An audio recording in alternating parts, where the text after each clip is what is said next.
Today's reading is taken from the Gospel according to Mark, chapter 9, verses 14 to 29, reading from the New King James Version.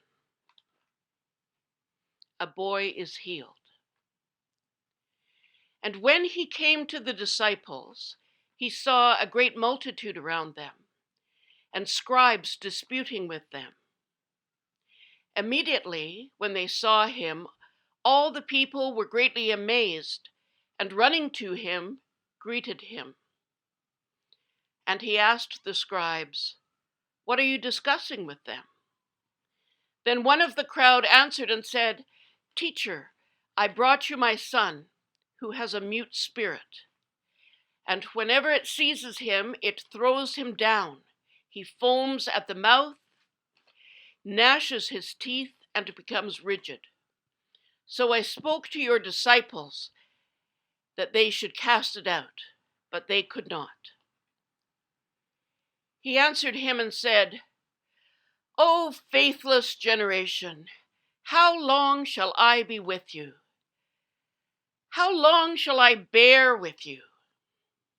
Bring him to me." Then they brought him to him, and when he saw him, immediately the spirit convulsed him, and he fell on the ground and wallowed, foaming at the mouth. So he asked his father, "How long has this been happening to him?"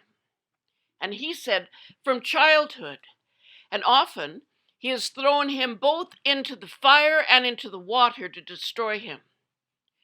But if you can do anything, have compassion on us and help us." Jesus said to him, "If you can believe, all things are possible to him who believes." Immediately the father of the child cried out and said with tears, "Lord, I believe, help my unbelief." When Jesus saw that the people came running together, he rebuked the unclean spirit, saying to it, "Deaf and dumb spirit, I command you, come out of him, and enter him no more." Then the spirit cried out, convulsed him greatly, and came out of him. And he became as one dead, so that many said, "He is dead." But Jesus took him by the hand and lifted him up, and he arose. And when he had come into the house, his disciples asked him privately, "Why could we not cast it out?" He said to them, "This kind can come out by nothing but prayer and fasting." This is the story of our faith. Thanks be to God.